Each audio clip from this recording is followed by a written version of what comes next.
नमस्कार मित्रांनो, ठरलं तर मग या मालिकेच्या आजच्या धमाकेदार भागामध्ये मी तुम्हा सर्वांचे अगदी मनपूर्वक स्वागत करते. अख्ख्या महाराष्ट्राचं लक्ष वेधलंय ते म्हणजे विलास खून खटला आणि अंतिम टप्पाही जवळ आला आहे. मित्रांनो, या मालिकेचे पुढचे असेच नवीन अपडेट पाहण्यासाठी प्लीज चॅनलला सबस्क्राईब कराल. मित्रांनो, आजच्या मालिकेत काय घडलं हे पाहण्यासाठी हा व्हिडिओ शेवटपर्यंत नक्की पहा. आजच्या भागात आपल्याला पाहायला मिळतं की इन्स्पेक्टर सावंत एका माणसाला पकडून अर्जुन समोर घेऊन येतात आणि म्हणू लागतात, अर्जुन सर, हा तोच माणूस आहे ज्याने ATMमधून पैसे काढले होते आणि महिपत शिकरेंच्या सांगण्यावरूनच विलासला दिले होते. हा माणूस महिपत शिकरेंचाच आहे. आता हे ऐकल्यानंतर अर्जुनला तो क्षण आठवतो जेव्हा अर्जुनने सगळ्याची इन्क्वायरी केली होती. त्यावेळी ते अकाउंट SS बिल्डरचं होतं आणि त्या कोडवरूनच समजलेलं असतं की हे अकाउंट महिपत शिकरेंचं आहे आणि त्यांच्या अकाउंटमधूनच पैसे गेले आहेत. परंतु देणारा माणूस वेगळा होता की जो आता इन्स्पेक्टर सावंत यांनी अर्जुनच्या समोर आणलेला असतो. इन्स्पेक्टर सावंत म्हणू लागतात, तुम्ही सांगितल्यानंतर याच्या घरावर नजर ठेवून होतो आणि आत्ता कुठे हा माझ्या हाती लागला आहे. तर अर्जुन त्यांना म्हणतो, आता एकच काम करायचं आहे, याला आत टाका आणि कोणालाही कळू देऊ नका आणि याचा कोणाशीही कॉन्टॅक्ट व्हायला द्यायचा नाही. हा आपल्या हाती आहे, हे कोणालाही कळायला नको. डिरेक्ट उद्या याला तुम्ही कोर्टात घेऊन यायचं आहे आणि आता हा फक्त कोर्टातच दिसेल सगळ्यांनाच, असं म्हणत अर्जुनने इन्स्पेक्टर सावंत यांना त्या माणसाला जेलमध्ये टाकायला सांगितलेलं असतं. आता इन्स्पेक्टर सावंत त्या माणसाला घेऊन जातात तर त्याचवेळी त्या ठिकाणी चैतन्य येतो. आता चैतन्य तिथे येताच अर्जुनच्या हातामध्ये एक एन्व्हलप देतो. चैतन्य एन्व्हलप देताच अर्जुन विचारतो, हे काय? तर चैतन्य म्हणतो, तूच बघ. इन्स्पेक्टर सरंजामे यांनी आपल्यापासून खूप गोष्टी लपवल्या होत्या आणि त्यातीलच ही एक. आता अर्जुन ज्यावेळी ते डॉक्युमेंट पाहतो त्यावेळी अर्जुनलाही धक्का बसतो. तर दुसरीकडे पाहायला मिळतं महिपत शिकरे आता दामिनी देशमुख यांना भेटण्यासाठी त्यांच्या ऑफिसमध्ये आलेले असतात.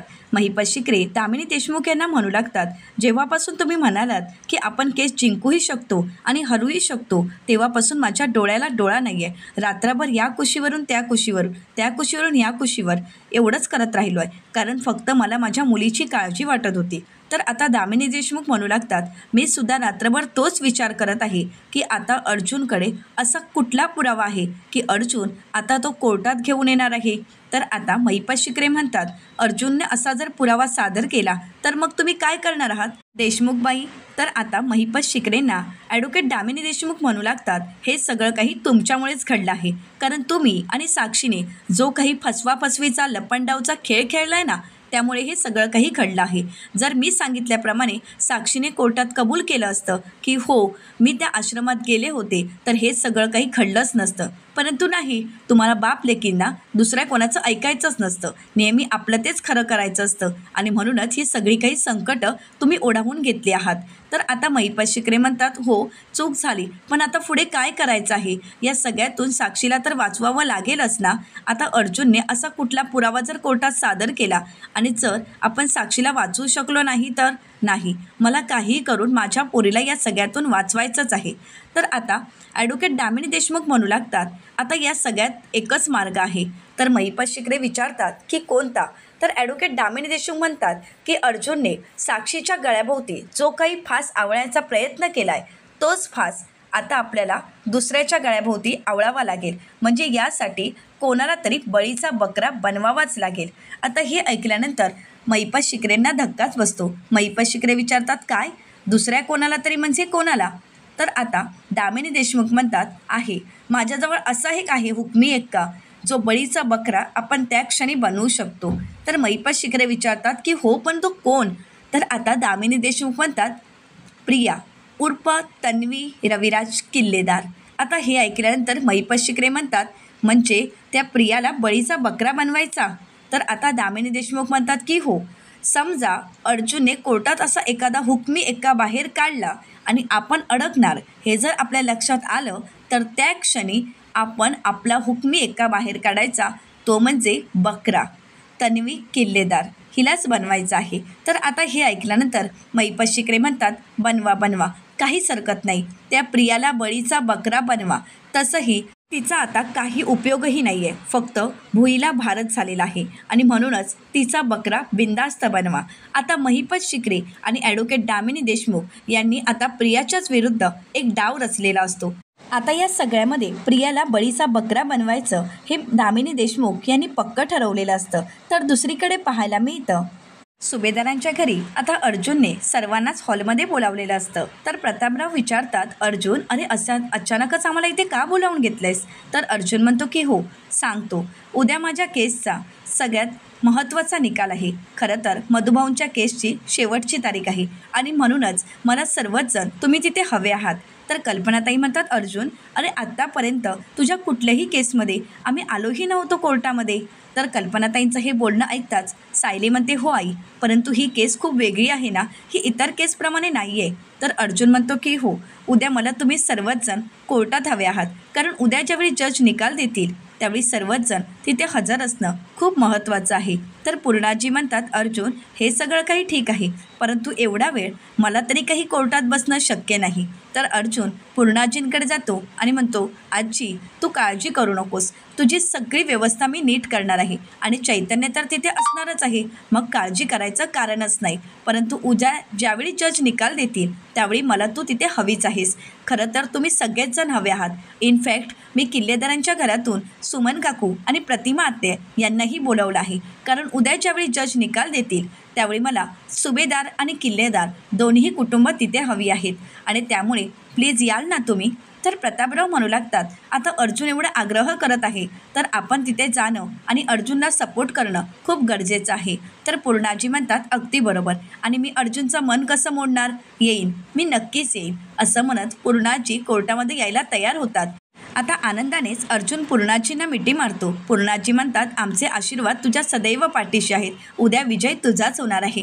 आता अर्जुनला अजून 10 हत्तींचं बळ मिळालेलं असतं, परंतु प्रिया मात्र पूर्णपणे घाबरून गेलेली असते. बळीचा बकरा बनवणाऱ्या प्रियाचा आताच कुठेतरी बकरा झालेला असतो. प्रिया मनाशीच म्हणते, हे काय चाललंय अर्जुनचं, त्याला दोन्ही कुटुंब तिथे हवेत, म्हणजे अर्जुन नक्की उद्या काय करणार आहे. आता प्रिया पूर्णपणे घाबरून गेलेली असते. प्रियाला चांगलाच घाम फुटलेला असतो. तर दुसऱ्या दिवशी सकाळी सर्वप्रथम कोर्टात मीडियाची सर्व टीम पोहोचलेली असते. तर मीडियाची टीम आता रिपोर्टर बोलू लागतात की आज गेली 2 वर्ष ज्या खटल्याची सर्व महाराष्ट्र वाट पाहत आहे, सर्वांचाच लक्ष ज्या केसवर वेधलं आहे, अशी विलास खून खटला त्याची आज शेवटची तारीख आहे. 2 वकील, प्रतिष्ठित वकील ज्यांनी आतापर्यंत एकही केस हरली नाही, असे 2 प्रतिष्ठित वकील आज समोरासमोर येणार आहेत. आता या दोघांमध्ये नक्की ही केस कोण जिंकणार आहे हे पाहणं अतिशय लक्षवेधी ठरणार आहे. ॲडव्होकेट दामिनी देशमुख आणि ॲडव्होकेट अर्जुन सुभेदार, आता या दोघांमध्ये नक्की आपल्या अश्लीलाला वाचवण्यामध्ये कोण यशस्वी ठरेल, या सगळ्यामध्ये नक्की खुनी कोण आहे हे कळेल का? तर आता ॲडव्होकेट दामिनी देशमुख हे साक्षी शिकरे यांना या सगळ्यातून निर्दोष मुक्त करू शकतील का? तर दुसऱ्या रिपोर्टर म्हणू लागतात, आणि जर मधुकर पाटील हे या केसमध्ये निर्दोष असतील, त्यांनी हा खून केलाच नसेल, तर मग नक्की खरा खुनी कोण आहे हे समोर येईल का? यावरच सगळ्या महाराष्ट्राचं लक्ष वेधलं आहे आणि म्हणूनच आज आम्ही सर्वजण इथे पोचलो आहोत. खरं तर या आजच्या केसचा निकाल तुम्हा सगळ्यांनाच लाईव्ह पाहायला मिळणार आहे, तोही आमच्या चॅनलवर, आणि यासाठी कोर्टाने आम्हाला खास परमिशनही दिली आहे. म्हणूनच आमच्या चॅनलवर पुढचा लाईव्ह टेलिकास्ट नक्कीच पाहत राहा, असं म्हणत आता रिपोर्टरसुद्धा त्या ठिकाणी पोचलेले असतात. सर्वांच्याच मनात लगबग असते की नक्की या केसचा निकाल काय लागेल. आता सर्वांचेच लक्ष त्या केसकडे असतं. तर आता अर्जुन म्हणजेच सुभेदारांची फॅमिली आणि किल्लेदारांची फॅमिली समोरासमोर येतात. आता सर्वांनाच अर्जुनने आग्रहाचं आमंत्रण दिलेलं असतं आणि म्हणूनच सर्वजण अर्जुनच्या या महत्त्वाच्या केससाठी हजर असतात.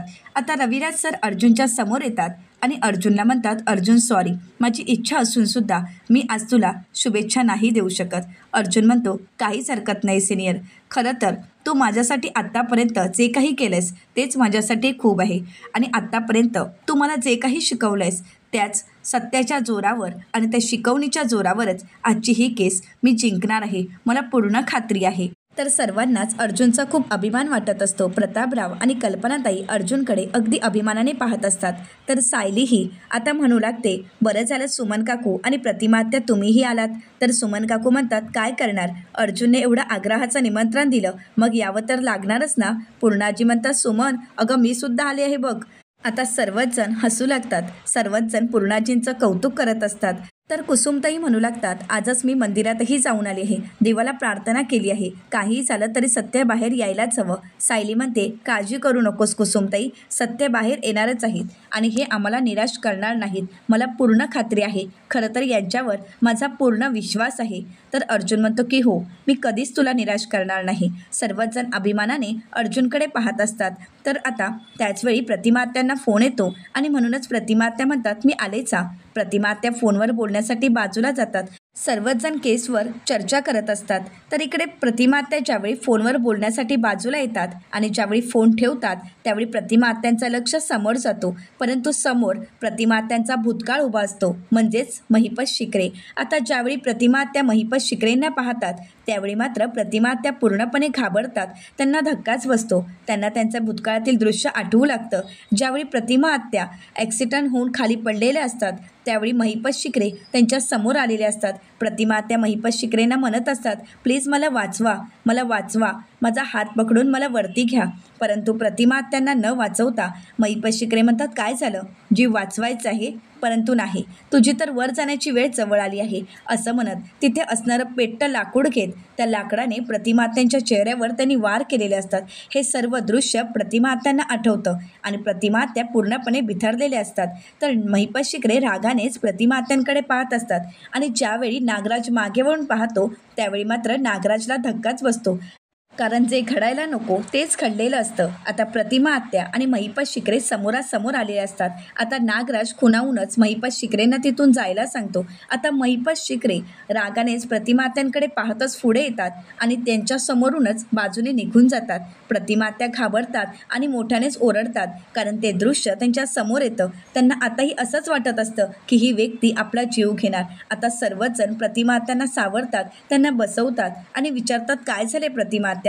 अश्विन प्रतिमा आत्यांना म्हणतो, शांत हो आणि शांतपणे श्वास घे, तुला काहीही होणार नाहीये. प्रतिमा आत्या खूप घाबरलेल्या असतात आणि याच संधीचा फायदा घेत नागराज म्हणू लागतो, हे तर वरचेवर होत चाललंय, वहिनी अशीच घाबरते, अशीच दचकते, परंतु काय झालंय हे मात्र सांगत नाही. आता मात्र सायलीला प्रतिमा आत्यांची काळजी वाटत असते. तर नागराज पुढे म्हणतो, वहिनीच्या अशा अवस्थेमध्ये तिने कोर्टात थांबणं खूप चुकीचं आहे, त्यापेक्षा तिला घरी घेऊन जाणं, आराम करणं खूप महत्त्वाचं आहे. रविराज सर म्हणतात की हो, परंतु तन्वीसाठी मला इथे थांबणं खूप महत्त्वाचं आहे आणि त्यामुळे मी तरी प्रतिमासोबत आता जाऊ शकत नाही, पण काय करावं काहीच कळत नाही.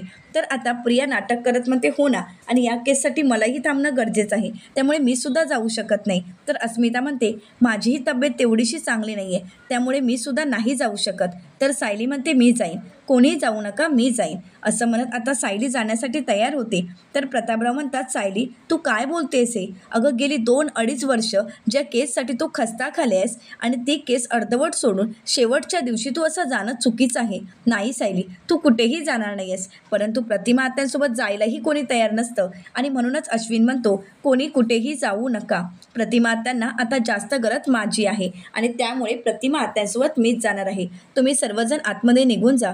रविराज काका तुम्ही काळजी करू नका, मी प्रतिमा आत्यांना घरी घेऊन जाईन. रविराज सर म्हणतात, बरं ठीक आहे अश्विन, परंतु काही लागलं तर नक्की मला लगेच फोन कर. अश्विन म्हणतो की हो. तर प्रिया नाटक करत म्हणते, अश्विन अरे तुझ्यासारखा जावई आईसोबत असताना तिला काळजी करायची आणि घाबरायची काही काळजीच नाही. अश्विन म्हणतो, तुम्ही कोणीही काळजी करू नका, मी प्रतिमा आत्यांना घरी घेऊन जातो. असं म्हणत आता अश्विन प्रतिमा आत्यांना घरी घेऊन जातो. परंतु सायलीचा मात्र कुठेच लक्ष लागत नसतो. प्रतिमा आत्यांची ती अवस्था पाहून सायली मात्र पूर्णपणे घाबरून गेलेली असते. अर्जुन सायलीला सावरतो आणि त्यानंतर सर्वच जण कोर्टात येतात. आता कोर्टाच्या कामकाजाला सुरुवात करण्यासाठी जज साहेबही आलेले असतात. आता कोर्ट अगदी पूर्णपणे भरून गेलेलं असतं. जज साहेब सर्वांना वॉर्निंग देत म्हणतात की आज विलास खून खटल्याचा शेवटचा दिवस आहे. खरं तर ही शेवटची तारीख आहे आणि म्हणूनच खास कोर्टाने परवानगी दिल्यामुळे आज मीडियाही इथे उपस्थित आहे. हे सगळं काही लाईव्ह टेलिकास्ट केलं जाणार आहे आणि म्हणूनच कोर्टाची सर्वांना आवर्जून विनंती आहे की कोर्टाची शिस्त सर्वांनीच पाळायची आहे. कोर्टाचा कुठलाही नियम भंग होणार नाही आणि यामध्ये कुठल्याही प्रकारचा आरडाओरडा होणार नाही, कुठल्याही प्रकारची दंगा होणार नाही, याची सगळ्यांनीच काळजी घ्यायची आहे आणि कोर्टाच्या कामकाजाला सुरुवात करायची आहे. तर आता जज साहेब म्हणू लागतात, ॲडव्होकेट दामिनी देशमुख, तुम्ही तुमच्या ओपन स्टेटमेंटला सुरुवात करा. तर ॲडव्होकेट दामिनी देशमुख आपलं ओपन स्टेटमेंट देणार तरी काय, कारण हाती नाही कुठला पुरावा आणि फक्त आपली बडबड चालू करतात. ॲडव्होकेट दामिनी देशमुख म्हणू लागतात, ही केस साधी, सोपी आणि सरळ आहे, परंतु ॲडव्होकेट अर्जुन सुभेदार यांनी ही केस एवढी क्रिटिकल करून ठेवली आहे का, तर त्यांना त्यांच्या सासऱ्यांना म्हणजेच त्यांचे असशील मधुकर पाटील यांना वाचवायचं आहे. सरळ साधं सोपं म्हणजे मधुकर पाटील यांनी खून केला आहे आणि तो खून होताना प्रत्यक्षदर्शनी पाहिलाही गेला आहे, परंतु ॲडव्होकेट अर्जुन सुभेदार यांनी वारंवार खोटे पुरावे कोर्टात सादर करून गेली 2.5 वर्ष ही केस अशीच रखडवली आहे. खरं तर साक्षी शिकरे ही साधारण आणि सर्वसामान्य बिल्डराची मुलगी ज्यावेळी एखादा आश्रम घेण्यासाठी त्यांच्या आश्रमात गेली होती आणि तेच नाव मधुकर पाटील यांनी पुढे केलं आणि शेवटी या सगळ्यामध्ये बळीचा बकरा बनवला गेला तो म्हणजे ॲडव्होकेट अर्जुन सुभेदार यांनी साक्षी शिकरे यांनीच खून केला आहे असं दाखवून देण्याचा वारंवार प्रयत्न केला आहे. परंतु माझी कोर्टाला एवढीच विनंती आहे की आता या सगळ्याचा गांभीर्याने विचार करावा आणि मधुकर पाटील यांना जास्तीत जास्त शिक्षा व्हावी. साक्षी शिकरे या केसमध्ये निर्दोष आहेत, तर मधुकर पाटील यांना जन्मठेप व्हावी हीच मी कोर्टाकडे विनंती करत आहे, कारण मधुकर पाटील यांच्यासारखे खुनी माणूस या समाजासाठी घातक आहेत आणि यांच्यासारख्या खुनी माणसांना मोकाट सोडणं हे सर्वांच्या दृष्टीने घातक आहे. आणि म्हणूनच मी कोर्टाला पुन्हा एकदा विनंती करत आहे की मधुकर पाटील यांना जन्मठेप व्हावी असं म्हणत ॲडव्होकेट दामिनी देशमुख यांनी आपलं स्टेटमेंट तिथेच संपवलेलं असतं.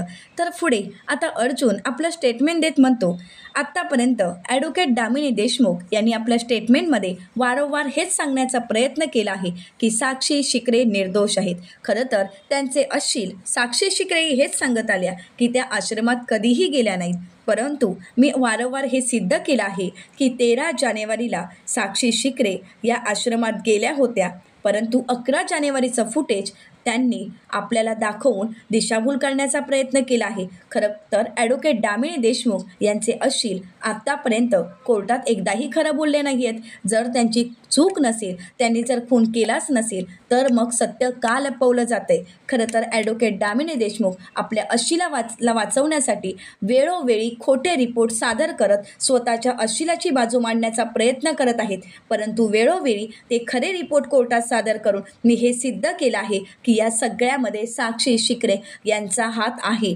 आणि म्हणूनच मी कोर्टाला विनंती करत आहे की मला साक्षी शिकरे यांना पुन्हा काही प्रश्न विचारण्यासाठी विटनेस बॉक्समध्ये बोलवण्याची परवानगी मिळावी.